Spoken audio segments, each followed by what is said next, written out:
Hello, welcome to today's story time. And today's story time is how God delivered me from an abusive and toxic relationship. So, with that in mind, I'm just going to get into it. I'm going to try and be as vague as possible because I don't want to give much away. And also, I'm aware that I have to say the story from my perspective. And so, the other person that's involved. Yeah, I cannot say from their perspective. So if you're seeing me trying to be vague, it's because I don't want to be um yeah, I don't want to be reaching anything in case the person comes back and turns around. Um, yeah, and they're not happy with what I'm sharing. So I'm sharing it from my perspective. But I will try to put in as much information as possible. But yeah, if you're sensing a bit of vagueness, that's the reason why I don't want to get myself into any trouble by saying much. Yeah, with that, we're just going to get into it. I'm going to call this person Mr. Man. I'm not going to say much, but we're just going to call him Mr. Man. Yeah. So I was in a relationship with Mr. Man. Uh, I won't say what age as well. I won't say anything that gives away locations or things like that. So we're just going to talk about me and Mr. Man and how God saved me from Mr. Man. So I met Mr. Man. We were dating. Mr. Man was very charming. He let me let my guard down. I think you can kind of sense from when I said um, my deliverance story as well as my salvation story. I mentioned a bit about abuse.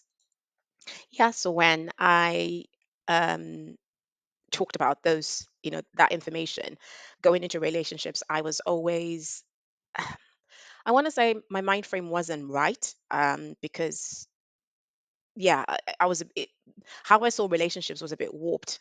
So yeah, after everything that had happened to me, I didn't have a healthy way of going into relationships, and I didn't have a healthy way for my own personal life of how a healthy relationship should be. So what probably I now recognize are red flags. I didn't see as red flags. I went in there just, hoping to be dating Mr. Man and hoping the best. And clearly that's not what happened. So I was dating Mr. Man, and I think I want to say a couple of months in, probably 3, 4 months in. Oh, actually, let me rewind. I People told me about Mr. Man's past as well, and I still went into that relationship with Mr. Man. And even though I had been told some horror stories, but like I said, I didn't have a sense of danger. I didn't realize what was good and what wasn't good. I didn't realize that these warnings I was being given to, I should have hid them and not go into that relationship. I actively went into that relationship despite all of that. Um, yeah. So I'm dating Mr. Man. We've been dating for some months now. If I'm gonna say specific, I want to say about maybe 4 months, 3, 4 months. We've been dating, and that's when Mr. Man started changing. Um, and yeah, the thing when I remember now when I'm looking at it is they were making me seem as if how they were acting in terms of saying anything abusive was because of me. So I was making them angry, and that's the reason why they were acting out of turn. And I was not listening, and that was the reason why they were getting angry and upset with me. So now when I'm looking at it, I'm realizing that they got me to that space where I was now always trying to make sure I didn't get them upset. I didn't get them angry. I didn't provoke them. It was always on me. Now, in this relationship, I have to make sure I'm doing everything right and I'm doing everything correct. And I try not to get them upset and angry. As a person that's no longer in that relationship, obviously, I realized that that was how the abuse started. It was with my mindset, how they managed to make me not realize that I don't have the power to make a person angry. If they want to be angry, that's on them. But they made it my responsibility that if they are angry and they're upset, it's because of what I had done or what I had said. So yeah, that was them, doing that. I didn't leave. I stayed in the relationship. And it now escalated to the point where um, I'll say an incident. There was one time I had gone somewhere with friends. And Mr. Man had dropped me, and I'd said what time I was going to be there and what time I was going to be finishing. And me and my friends, like, this was all girls as well. We were in this place. I don't want to give too much because when I say a lot more, it will give a lot. And yeah, I'm not going to go too much detail in yeah, certain things. But anyway, I'm in this space. And then Mr. Man finished doing what they were doing, and they decided to come and pick me up early. So they walk in, and I was in the middle of having a conversation. I believe it was either the bartender or the waiter.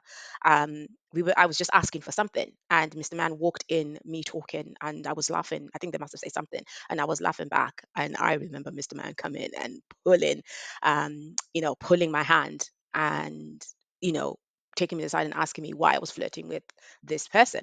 And I, oblivious, like literally, I was oblivious. I say to him, no, and that wasn't the case. I just asked for something, and they were just being friendly, and they said something. I found it funny, and I laughed. But obviously, because I had been trained, I didn't see that as a danger. Again, I thought, oh my gosh, what have I done now? How do I make this better? So I went into override apologizing to Mr. Man, and making sure that, yeah, I had done something wrong. I had to fix it. So that was my mindset and my mind frame. Um, Another incident with Mr. Man was I was living somewhere. We were not living together. We were living quite a distance. And Mr. Man had rang me, and I'd left my phone charging. And uh, whilst it was charging, I'd gone outside to speak to like one of my friends.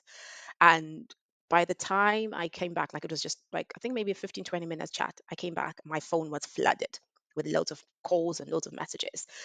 Started off, tame, where are you? Why are you not picking up your phone? To like it escalating. And yes, there was some abusive words used in those text messages as more, started coming. And I knew at that point, like I was in trouble. I had angered him. And what I didn't expect was seeing Mr. Man arrive at my doorstep uh, after some time. I didn't expect that. And when they came, I remember clearly feeling really, really scared. And where I was staying, I was outside, and I needed to cross the road to go to my my space. And I remember literally dithering, thinking, Mr. Man might run me over here.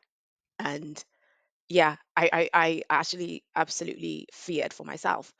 And I kid you not, as soon as I just took a step, I saw the rage and the fear in Mr. Man's eyes.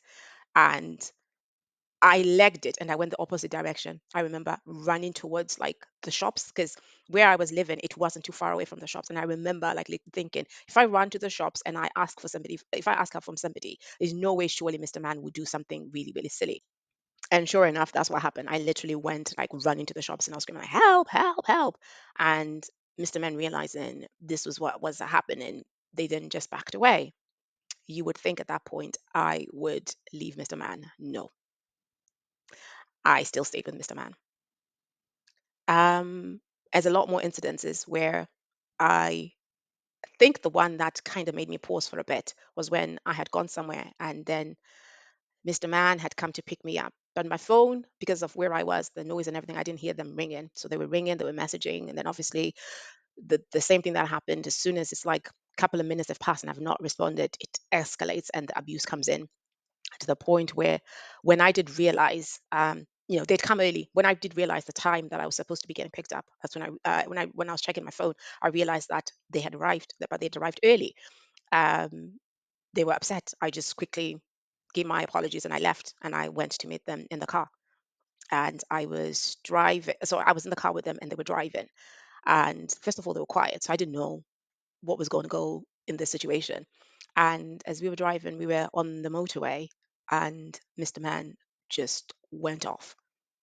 They started saying things. I remember crying. And then I remember thinking to myself, this is not worth it. And Mr. Man could see I was just about to open the door and I was going to throw myself out of that car.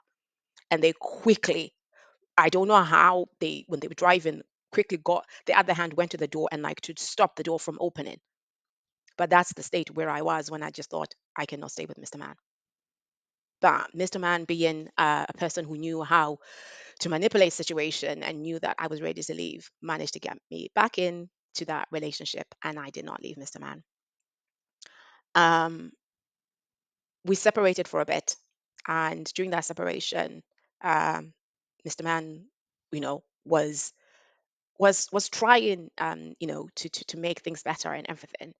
And then I think when they realized that things were not getting better, like they started, hurling abuse, like they went in the whole way. And one thing that they made a mistake of doing was they started to have verbal diarrhea.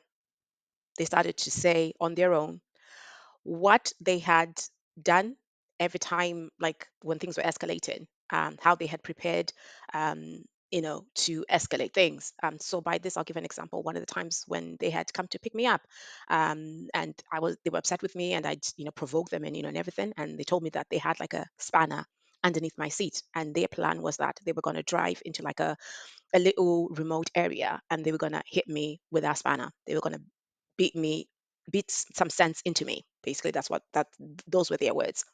Another incident, would be how they would plan to do something, and then they say that they would look at me, and there was just something on me that they couldn't go ahead with their plan. And this reminds me, so much of Psalms 91, the bit where it says, 1,000 may fall at your side, 10,000 on your right, but none will come near you. I sense, when I look at it now, that Psalms 91 literally was all over me. Like God was all over me. There's no way that this person will now confess and say these things. And yet they didn't happen. They had made so many numerous plans where they were going to be doing despicable things to me. Um, and yet they couldn't go through it. And I can only think that it is by the hand of God that they weren't able to do that. Like God was protecting me, especially in situations that I didn't even know that I needed to pray and ask for protection. So, during the split, we split for a bit, and then Mr. Man managed to get me back. We were together again, and at this point, Mr. Man had a girlfriend but wanted me as well. And I didn't realize this. By the time I realized, I was in the relationship with Mr. Man, and certain things couldn't allow me to leave the relationship. Um, so at this point now, um, I'm trying to give Mr. Man an ultimatum that they either have to be with me, or they need to leave. Yeah, be with me and leave the girlfriend, or they be with the girlfriend and I'm going to leave. And Mr. Man did not like me giving them an ultimatum. So they went to work. When they came back to work, I just had enough, and I locked them out of the house. I did not see what was going to happen after that. They managed to sweet talk me, and I opened the door.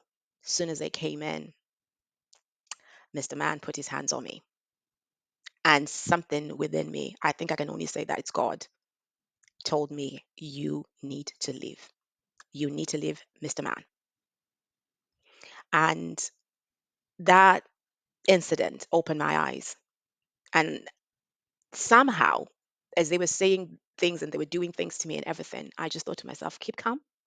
Soon as Mr. Man leaves, you're going to pack your bags. And, oh, I forgot to say I was living with Mr. Man at this point. You're going to pack your bags and you are going to leave. Do not give anything away. Do not say anything. That's all I was thinking in that moment. And the next morning, Mr. Man left, didn't give them an indication that I was going to be leaving them. I packed my things. As soon as I left, I left Mr. Man. I was in so much fear. I was worried, but I just thought, just keep going.